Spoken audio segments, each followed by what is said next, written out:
We're giving them till tomorrow, 8 o'clock Eastern time. মার্কিন president Donald Trump ইরানের বিরুদ্ধে পারমাণবিক কোড ব্যবহার করতে চেয়েছিলেন এবং তাকে থামিয়ে দেন জয়েন্ট চিফস অব স্টাফের চেয়ারম্যান জেনারেল ডেন কেইন। এমন দাবি সম্প্রতি সামাজিক মাধ্যমে ব্যাপকভাবে ছড়িয়েছে।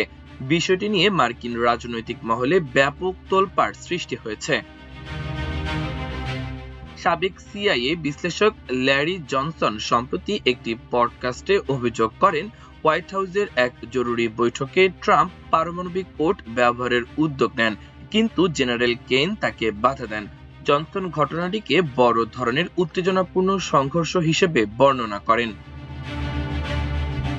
অ্যান্ড্রু ন্যাপোলিটানো পরিচালিত জাজিং ফ্রিডম পডকাস্টে জনসন বলেন, বৈঠকটি এক পর্যায়ে তর্কে রূপ নেয়। যখন ট্রাম্প পারমাণবিক কোড সক্রিয় করতে চান, তখন জেনারেল কেইন দাঁড়িয়ে সরাসরি না বলেন এবং সামরিক বাহিনীর প্রধান হিসেবে নিজের অবস্থান তুলে ধরেন।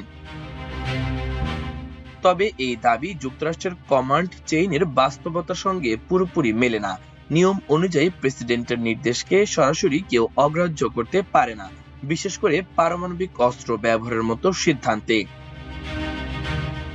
এদিকে সিএনএন জানিয়েছে 18 এপ্রিল শনিবার জেনারেল কেইন, পিট হেগসেথ সহ শীর্ষ কর্মকর্তারা হোয়াইট হাউসে উপস্থিত হন। পডকাস্টে দেখানো ফুটেজে কেইনকে ভবন থেকে দ্রুত বেরিয়ে যেতে দেখা যায় বলে দাবি করা হয়।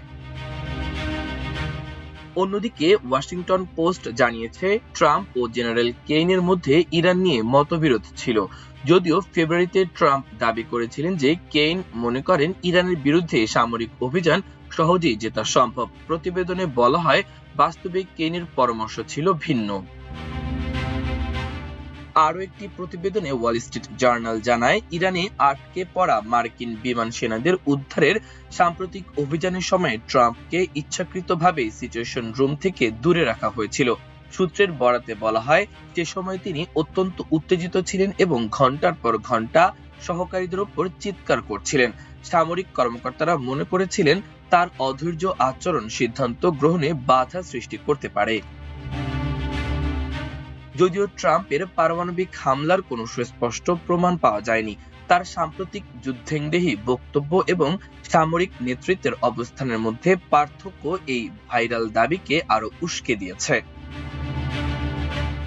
এদিকে ইরানের সঙ্গে যুদ্ধে যুক্তরাষ্ট্রের গুরুত্বপূর্ণ ক্ষেপণাস্ত্রের মজুদ অনেকটা কমে গেছে।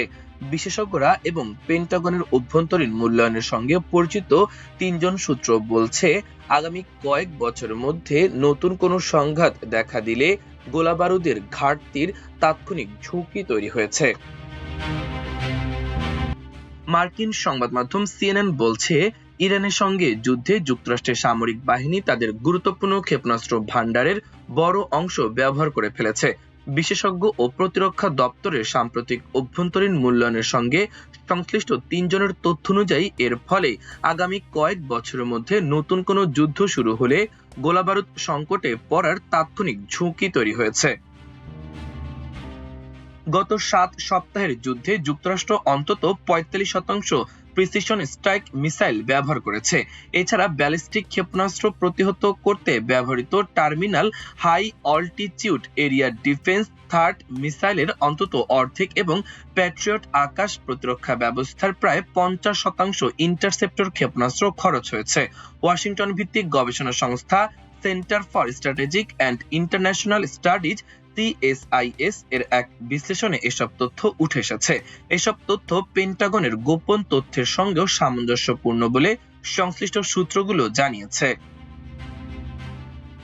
চলতি বছরের শুরুতে পেন্টাগন ক্ষেপণাস্ত্র উৎপাদন বাড়াতে কয়েকটি চুক্তি করলেও এসব অস্ত্র পুনরায় মজুত করতে 3 থেকে 5 বছর সময় লাগবে বলে জানিয়েছেন CSIS এর বিশেষজ্ঞরা।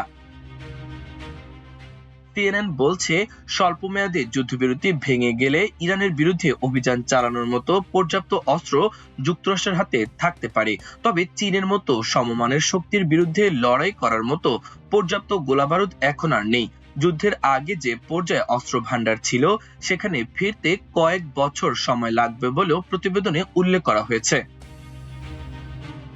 সিএসআইএস এর প্রতিবেদনের সহ-লেখক ও সাবেক মার্কিন মেরিন কর্নেল মার্ক ক্যানসিয়ান বলেন, বিপুল পরিমাণ গোলাবারুদ ব্যবহারের কারণে পশ্চিম প্রশান্ত মহাসাগরীয় অঞ্চলে দুর্বলতার একটি সময় তৈরি হয়েছে। এই ঘাটতি পূরণে 1 থেকে 4 বছর সময় লাগবে, আর প্রয়োজনীয় মাত্রায় বাড়াতে আরো কয়েক বছর লাগবে। তবে মার্কিন প্রতিরক্ষা দপ্তর পেন্টাগনের মুখপাত্র শন পার্নেল সিএনএনকে দেওয়া এক বিবৃতিতে বলেন, প্রেসিডেন্ট যে সময় ও স্থানে নির্দেশ দেবেন সেখানে অভিযান চালানোর জন্য সামরিক বাহিনীর যা প্রয়োজন তা তাদের কাছে রয়েছে। তিনি বলেন, প্রেসিডেন্ট ডোনাল্ড ট্রাম্প দায়িত্ব নেওয়ার পর থেকে আমরা বিভিন্ন কমান্ডে সফল অভিযান পরিচালনা করেছি এবং একই সঙ্গে আমাদের জনগণ ও স্বার্থ রক্ষায় প্রয়োজনীয় শক্তিশালী সামরিক সক্ষমতাও বজায় রেখেছি। বিশ্লেষণ অনুযায়ী যুক্তরাষ্ট্র তাদের টমাহক ক্ষেপণাস্ত্রের প্রায় 30% দীর্ঘপাল্লার joint air to surface stand off মিসাইলের 20% বেশি এবং SM-3 ও SM-6 মিসাইলের প্রায় 20% ব্যবহার করেছে। এসব অস্ত্র পুনরায় মজুত করতে প্রায় 4 থেকে 5 বছর সময় লাগতে পারে। এই পরিস্থিতিতে প্রেসিডেন্ট ডোনাল্ড ট্রাম্পের সাম্প্রতিক বক্তব্যের সঙ্গে সাংঘর্ষিক। তিনি দাবি করেছিলেন যুক্তরাষ্ট্র কোনো অস্ত্র সংকটে পড়েনি, যদিও ইরান যুদ্ধের প্রভাবে ক্ষেপণাস্ত্র মজুত কমে যাওয়ায় অতিরিক্ত বাজেট চেয়েছেন তিনি। এছাড়া গত মাসে ট্রাম্প বলেন, আমরা শুধু ইরান নয়, আরো নানা কারণে অতিরিক্ত অর্থ চাইছি। বিশেষ করে গোলাবারুদে আমাদের অনেক মজুত আছে, তবে আমরা তা সংরক্ষণ করছি। তিনি আরো বলেন, শীর্ষ অবস্থানে থাকতে এই খরচ খুবই সামান্য। সিএসআইএস এর প্রতিবেদনে বলা হয়েছে, ট্রাম্প প্রশাসনের সাম্প্রতিক বেসরকারি প্রতিষ্ঠানের সঙ্গে চুক্তিগুলো উৎপাদন বাড়াতে সহায়তা করবে, তবে অতীতে কম অর্ডারের কারণে স্বল্পমেয়াদে এসব গুরুত্বপূর্ণ অস্ত্র সরবরাহ কম থাকবে। যুদ্ধ শুরুর আগে মার্কিন সামরিক বাহিনীর জয়েন্ট চিফস অব স্টাফের চেয়ারম্যান জেনারেল ড্যান কেইন সহ অন্যান্য সামরিক নেতারা ট্রাম্পকে সতর্ক করেছিলেন যে দীর্ঘমেয়াদী সামরিক অভিযান যুক্তরাষ্ট্রের অস্ত্র ভান্ডারের প্রভাব ফেলতে পারে, বিশেষ করে যেসব অস্ত্র ইসরায়েল ও ইউক্রেনকে সহায়তায় ব্যবহৃত হয়। এদিকে সংঘাত শুরুর পর থেকে মার্কিন কংগ্রেসে ডেমোক্রেট নেতারা ব্যবহৃত গোলাবারুদের পরিমাণ নিয়ে উদ্বেগ প্রকাশ করেছেন।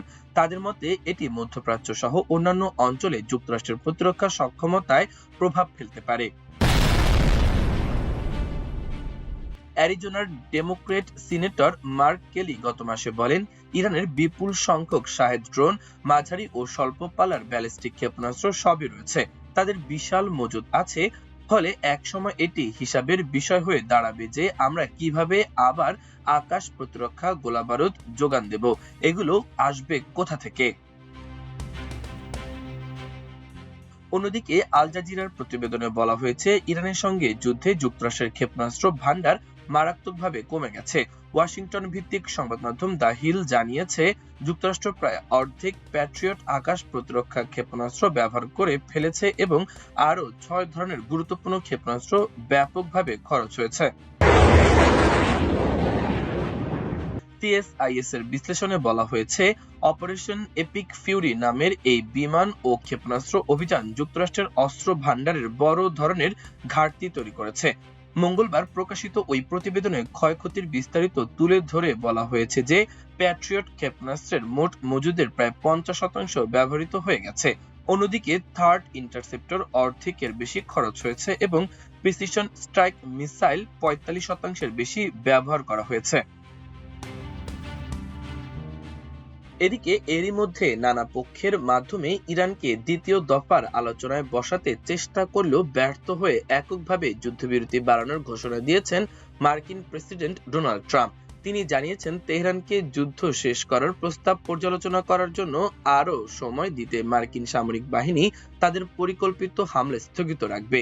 মার্কিন প্রেসিডেন্টের এ ঘোষণাকে যুক্তরাষ্ট্রে সামরিক দুর্বলতা হিসেবেই দেখছেন অনেক সামরিক বিশ্লেষক। মাল্টিমিডিয়া ডেস্ক, আমার দেশ।